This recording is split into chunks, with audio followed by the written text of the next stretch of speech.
My name is Clara Jean Holloway. I'm 62 years old, mother of 3, grandmother of 2, and apparently, an afterthought.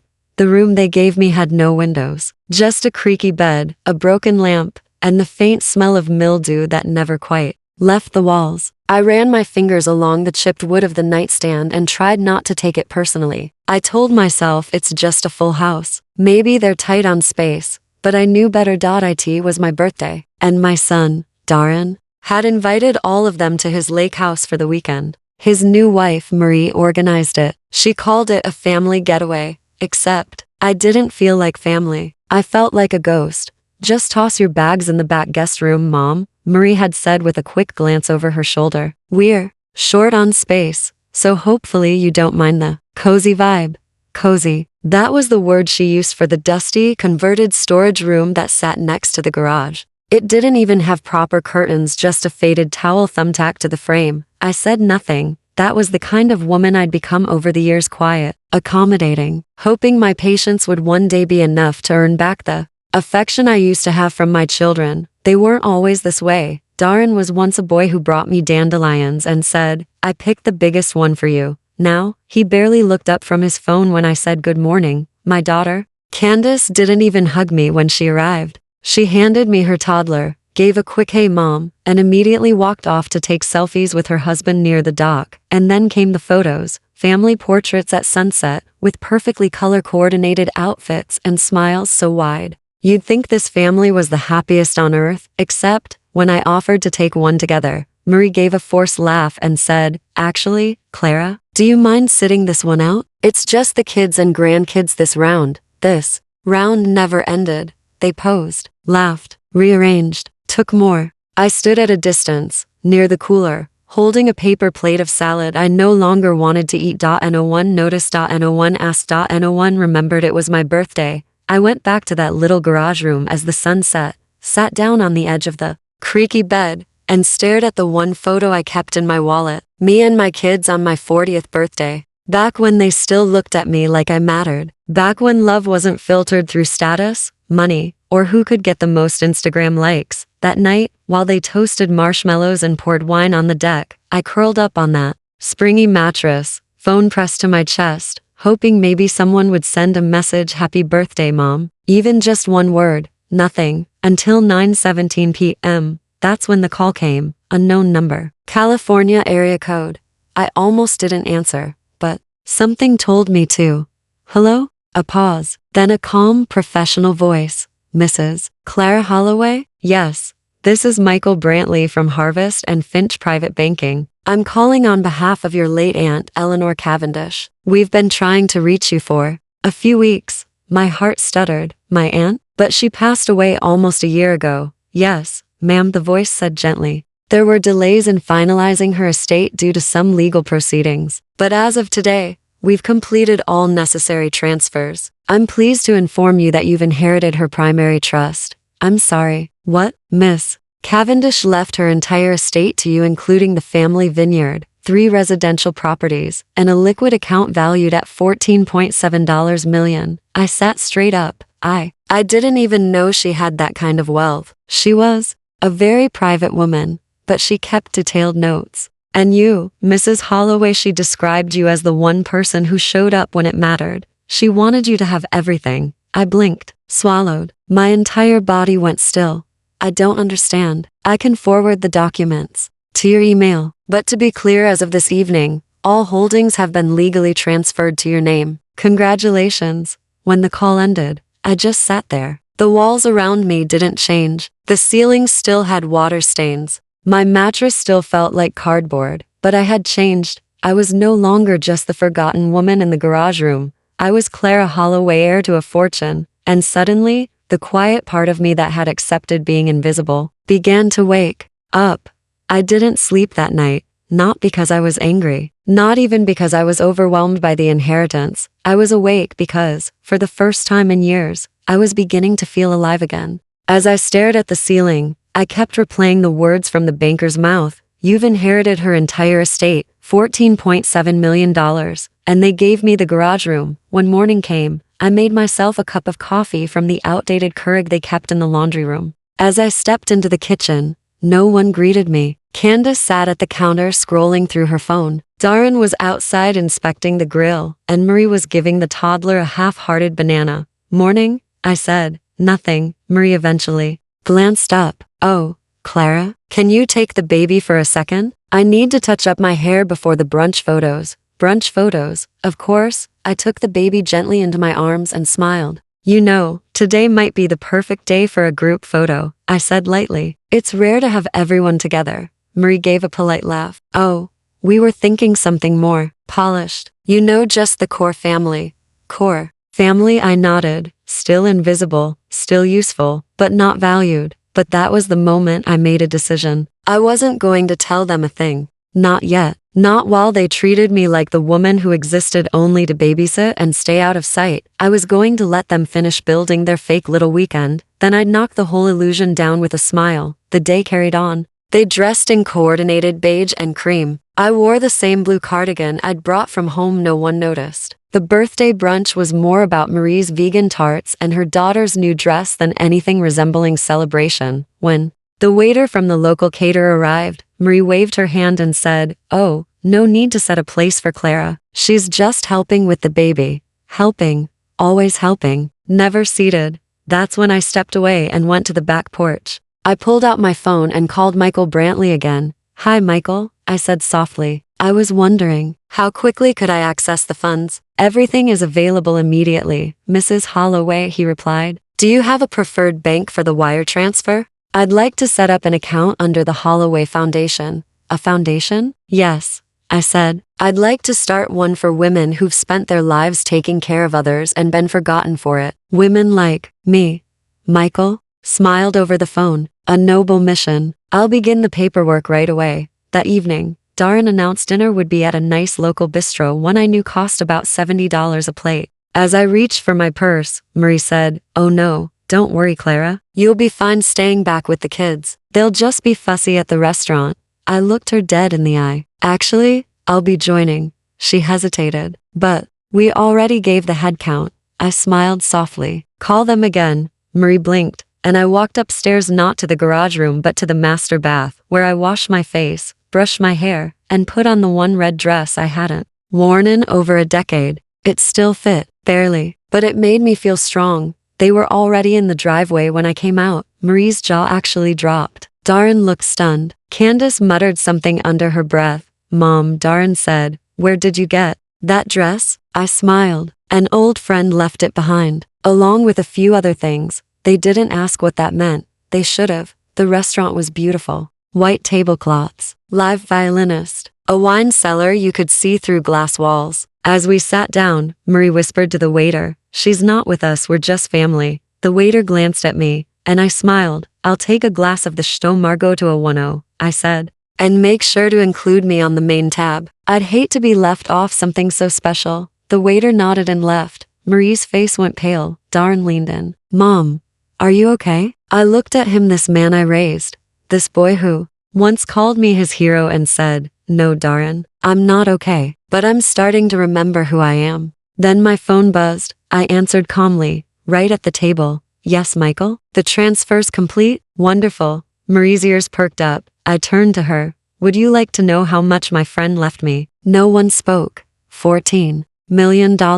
And I'm not invisible anymore. Marie almost choked on her drink. Candace went completely silent. Darren whispered, "You're joking." I opened the banking app and turned the screen to show him. He stared, and that was the moment it happened, the shift. The realization in their eyes that I was no longer the woman they could shove into a corner and forget. I had power now, and I remembered how to use it. Silence settled over the restaurant table like a heavy fog. Darren's fork hovered mid-air. Marie's wine glass trembled slightly in her hand, and Candace blinked like her world had tilted off its axis. No one said a word, and in that beautiful, delicate silence, I smiled. It wasn't a cruel smile, just quiet satisfaction, the kind that blooms when years of being overlooked suddenly shift into one moment of being undeniably seen. Marie leaned forward first, her voice syrupy sweet. "Oh, Clara, that's incredible. You must be overwhelmed." 14 million.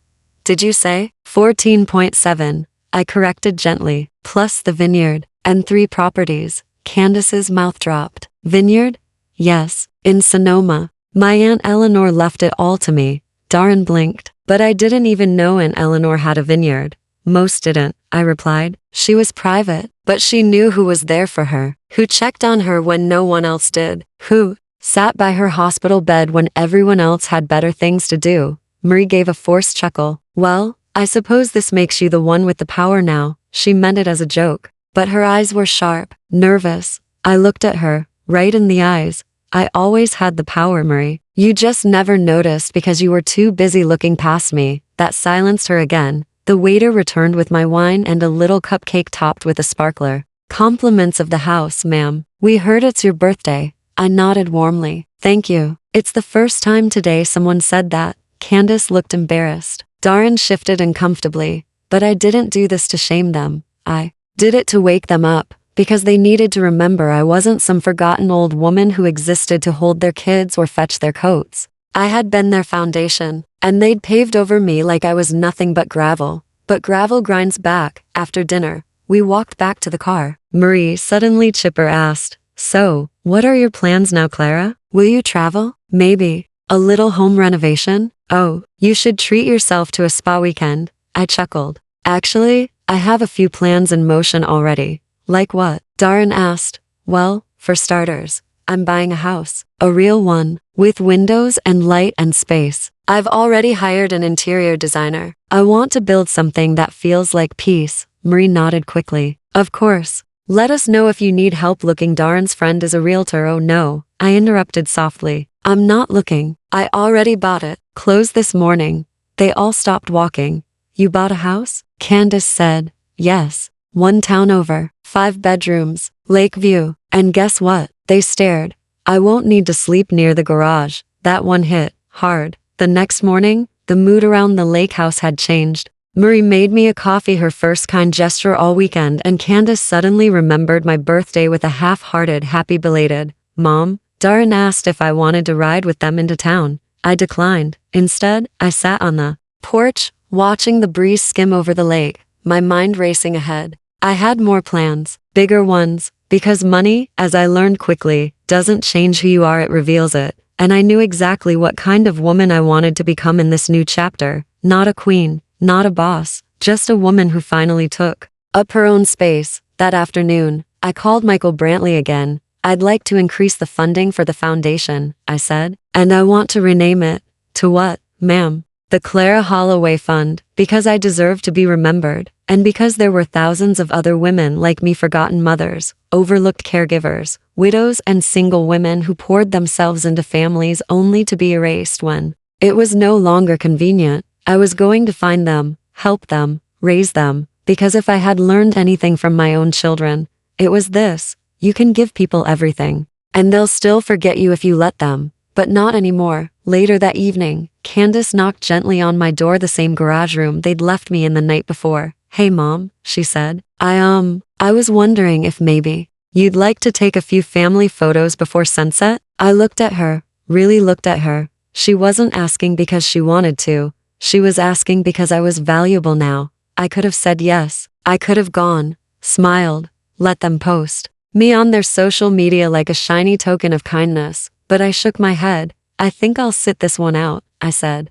I've already got all the pictures I need. Candace blinked. Are you mad? No, just awake. I closed the door gently and went back to packing, because tomorrow, I was walking out of this place, not as the forgotten mother in the cheap room, but as the woman who remembered who she was, and this time, they would be the ones left out of the photo. The next morning, I didn't wait for anyone to wake up. I was up before the lake turned gold, before Marie could offer another fake coffee, and before Darren could say, "You're taking this too." Personally, I'd already packed my bag. The same small suitcase I came with, only now I carried it differently. I walked tall. I moved quiet, but not invisible. As I stepped out of the garage guest room for the last time, I left the door open behind me. I wanted them to see it when they woke up, the room they shoved me into, the towel they'd used instead of curtains, the light bulb that still flickered above the mirror. Let it haunt them. Let it say everything I no longer needed to. I walked down to the driveway where my car waited. Not the luxury rental Marie had bragged about in front of guests. Just my regular,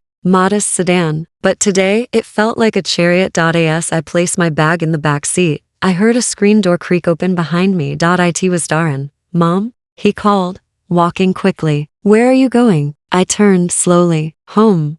But we thought we'd do breakfast together today. Marie even said we should drive into the city, maybe get you something nice. I smiled at him the way only a mother could, softly, kindly, but with a spine made of stone. Why now? Darren blinked. Because we want to spend time with you. No, I said gently. You want to be seen spending time with me now. That's different. He didn't respond. So I walked to the driver's door, opened it, and paused one last time. Darren, I said, when you were 10 and broke your arm falling out of that tree, do you remember who stayed with you in the air all night? You did. When you couldn't afford textbooks in college and didn't want to ask anyone for help, who sent the money? You did. When your daughter was born and you had that emergency flight, who drove through the night to watch her? So Marie wouldn't be alone? You. I nodded. And yesterday, on my birthday, when you had your whole family around, who did you put in the garage and ask to stay out of the photos? He looked down. Sometimes silence says more than words ever can. I love you. I told him, but love doesn't mean I have to shrink myself so you can feel big. And with that, I got into my car and drove away, not angry, not vengeful, just free. A week later, I moved into my new house. It wasn't a palace. It didn't need to be. It was warm, bright, wide windows, hardwood floors that glowed in the afternoon light, a reading nook, a garden just beginning to bloom. The vineyard lawyers called and confirmed the title transfer. The Holloway Fund had been officially filed. Applications for grants had already begun to flood in. And me? I finally had room to breathe, to think, to write, to become something beyond mom and grandma and family helper. I was becoming Clara again, the full version, the one they forgot, the one they couldn't erase. It was a Saturday when I got the message. A family photo had been posted on Candace's social media.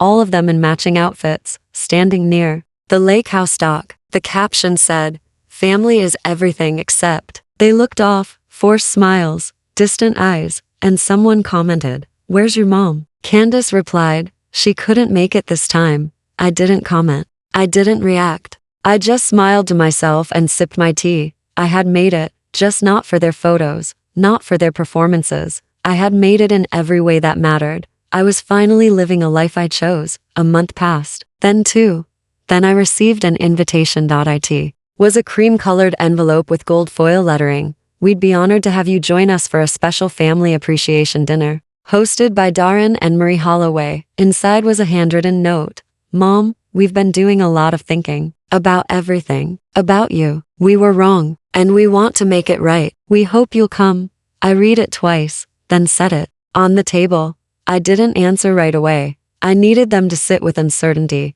I needed them to wonder what it felt like to be left out, even when you thought you deserved to be included. That's how growth begins, not from punishment, but from reflection. A week later, I sent a reply. Thank you for the invitation. I'll think about it, with care. They weren't going to get the old version of me back, the quiet one, the easy one, the woman they could move out of frame, because that woman was gone. And in her place stood someone unforgettable, not because she had money, not because she could withhold it, but because she had finally remembered her worth.